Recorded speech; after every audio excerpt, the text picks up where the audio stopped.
presents this woman to this man? We do. We do. You may receive your bride.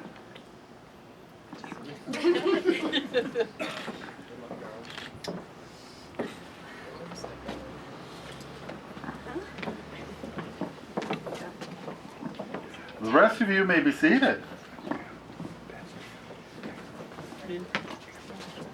Jeremy, Lori, you stand before me today with the purpose of establishing a new and a beautiful relationship, the relationship of husband and wife.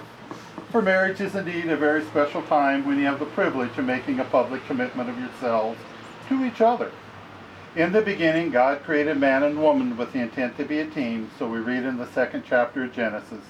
Therefore, a man leaves his father and mother and embraces his wife, and they become one flesh. And I have a strong suspicion today that you know your love for each other is about as deep as it could be, or you wouldn't be standing here in front of me. I also have a belief that love is a lot like a mustard seed, which is one of the smallest seeds we plant in a garden, and yet it grows into one of the biggest plants. And I have a tendency to see your deep love for each other today as being like that mustard seed that's just now being planted. For I also have a suspicion that your love hasn't reached its peak yet. That's still to come. For I'm deeply convinced that as you work together as husband and wife, you'll find that your love continues to grow, to blossom, to mature. Till years from now you'll look back and say, oh my goodness, how great our love has grown.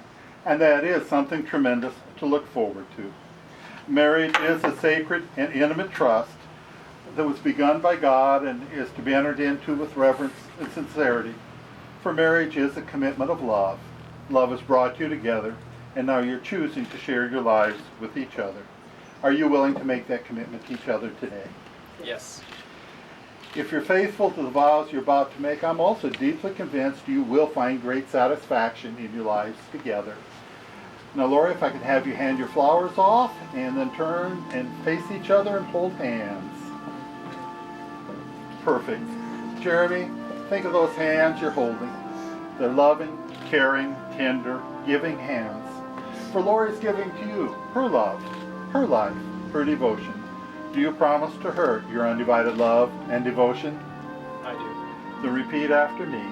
I, Jeremy, take you, Lori, I, Jeremy, take you, Lori, to be my life's companion, to be my life's companion, to be your loving and faithful husband, to be your loving and faithful husband, to have and to hold, to have and to hold, for better or worse, for better or worse, in riches or in poverty, in riches or in poverty, in sickness or in health. in sickness or in health. I will love and respect you I will love and respect you until death parts us. until death parts us. And Lori, think of those hands that are holding your hands. For Jeremy is giving to you the richest and noblest treasure any woman could ever receive. For he is giving to you his love, his life, his devotion. For he has chosen you to be that one special lady he wants to spend the rest of his life with. Do you promise to him your undivided love and devotion? I do. Then repeat after me. I, Lori, take you, Jeremy, I, Lori, take you, Jeremy, to be my life's companion, to be my life companion, to be your loving and faithful wife, to be your loving and faithful wife, to have and to hold, to have and to hold, for better or worse, for better or worse, in riches or in poverty, in rich and in poverty, in sickness or in health. in sickness or in health. I will love and respect you I will love and respect you until death parts us.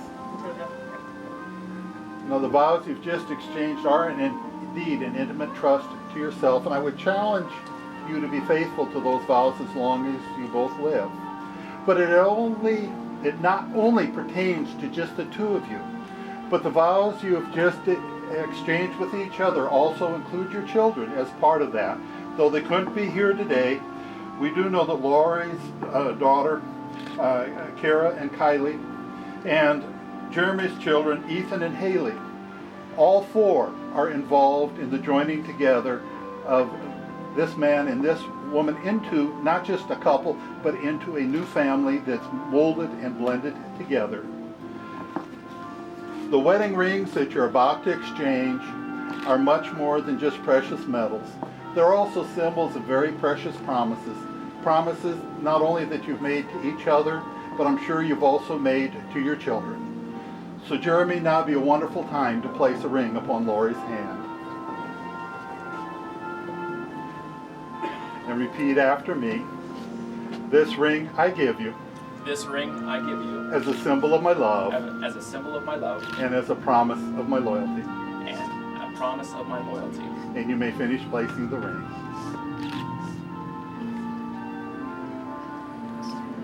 There we go. And Lori, you may return the honor. And repeat after me. This ring I give you This ring I give you as a symbol of my love as a symbol of my love and as a promise of my loyalty. and a promise of my loyalty. And you may finish placing the ring. It tickles me, struggle just a little bit with the ring. But how truly symbolic of married life that is. Because things don't always go butterly smooth. Often it takes working together as a team, giving it second, third, fourth, fifth efforts to reach your common goals. So let the wedding rings be a reminder, a symbol, if you will, of tenacity, perseverance, and my word, stick-to-itiveness.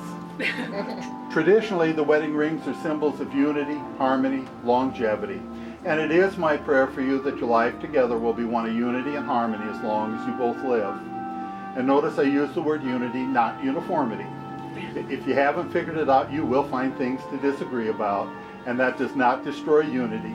It's merely a reflection of the fact that you are two very special, very unique people who are choosing to share their lives with each other. Paul, in the 13th chapter of 1 Corinthians, paints a beautiful word picture of what love looks like in action, and I'm partial to the Message paraphrase that reads something like this: love never gives up. Love cares more for others than for self. Love doesn't want what it doesn't have.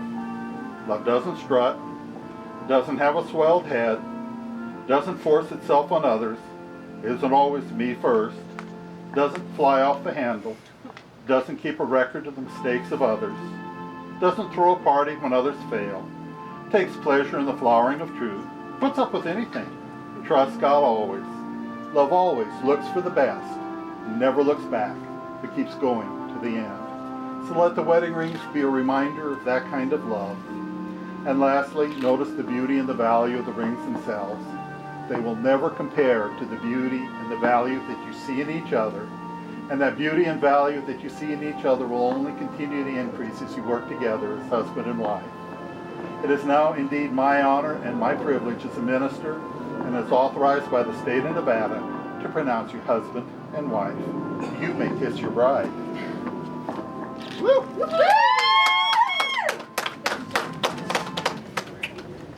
And as the music starts, take your flowers and go down the aisle you go.